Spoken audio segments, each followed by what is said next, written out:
All right, so today we're digging into something a little different. It's a teacher's lecture script about Napoleon Bonaparte, and it makes a really bold and, you could say, controversial argument. It claims the real key to understanding Napoleon isn't found on the battlefield, but in the Bible. So let's dive in and see how it builds that case. The whole lecture we're looking at today is framed around this one single question. I mean, think about it. The French Revolution was all about liberty, equality, fraternity. So how on earth does that end just a few years later with one man, an emperor, holding all the power? Now, let's be super clear. This isn't just another history lesson about Napoleon. What we're doing here is analyzing how this one specific lecture script tells his story. It looks at his rise and fall through a very particular moral, even theological lens. And our job today is just to understand that argument. Okay, part one, chaos after the crown.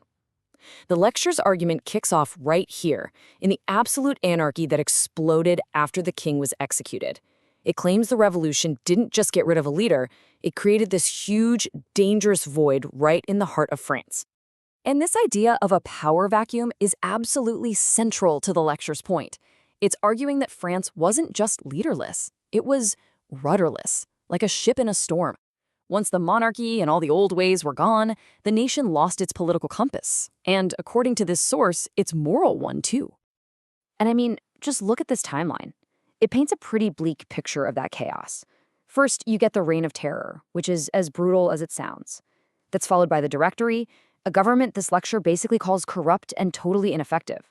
This kind of nonstop instability doesn't just happen. It practically rolls out the red carpet for a strongman to step in and promise to fix everything. Now, this is a fascinating move. The lecturer brings in this quote from the biblical book of Judges to make its point. It's drawing a direct line, saying, hey, this has happened before. The argument is that revolutionary France, by getting rid of its king, was just repeating an old story. When people reject the authority they're supposed to have, society breaks down into chaos, where everyone just does whatever they feel is right. So, you've got a stage perfectly set with chaos and a power vacuum. And right on cue, a new star player walks on. Enter General Napoleon Bonaparte. And his rise was just shockingly fast. Yes, he was a brilliant general, no question, but he was also a master of politics and public image. I mean, in only 5 years, he goes from leading a military takeover to becoming the most powerful man in France, and then, finally, to the ultimate power move, crowning himself emperor. And this is where the lecture uses another biblical quote to frame that moment. You know the scene. Napoleon takes the crown from the Pope and puts it on his own head. The source argues this wasn't just a political move. It was an act of incredible pride. This was that haughty spirit the proverb is talking about, which, according to the text, sets him up for a major fall. So, Napoleon is now emperor, he's got absolute power, but the lecture script poses a new critical question. What kind of foundation was this new empire really built on? And, the lecture gives him his due. He did bring order. The Napoleonic Code, a strong central government, education reforms, these were real achievements. But, and it's a huge but, the source argues this order was built on a foundation of pure violence. We're talking endless war, crushing anyone who disagreed with him. And of course, that catastrophic invasion of Russia. A pretty brutal price to pay for stability. And this leads to what might be the lecture's biggest claim, that Napoleon's power was all an illusion. It uses this quote from Daniel to argue that Napoleon's pride made him believe that he was the one in charge of making and breaking kings. But according to this lecture, he was just a piece on a much larger chessboard. The source claims a higher power was the one really in control all along.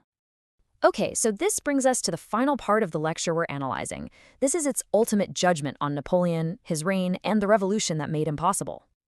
When the end came, it came fast. He's defeated, sent into exile, makes one last crazy comeback called the 100 Days, but it all ends for good at the Battle of Waterloo.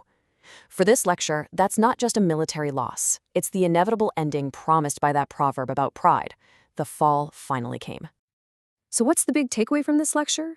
It's that any revolution that just tears down authority without replacing it with a solid moral foundation, what it calls righteousness, is pretty much doomed to create a new tyrant. From this perspective, Napoleon wasn't an accident. He was the predictable result of a revolution that was built, in their view, on a godless foundation.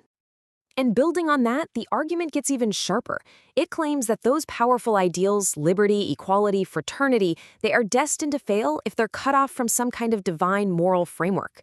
Without that anchor, the lecture argues, the pursuit of freedom just loops right back around to oppression. And this is really the core message of the whole thing. It concludes that the French Revolution was basically looking for freedom in the wrong place. The source suggests that real unbreakable liberty isn't something you can win in a war or write into law. It's something spiritual. So the lecture we've just unpacked leaves us with this final, really challenging question. It forces you to think about what liberty even is. What's the true foundation for a free society? Can that freedom actually last without some kind of shared moral framework? Now, whether you agree with this source's answer or not, it's a question that feels just as relevant today as it was back in the age of Napoleon.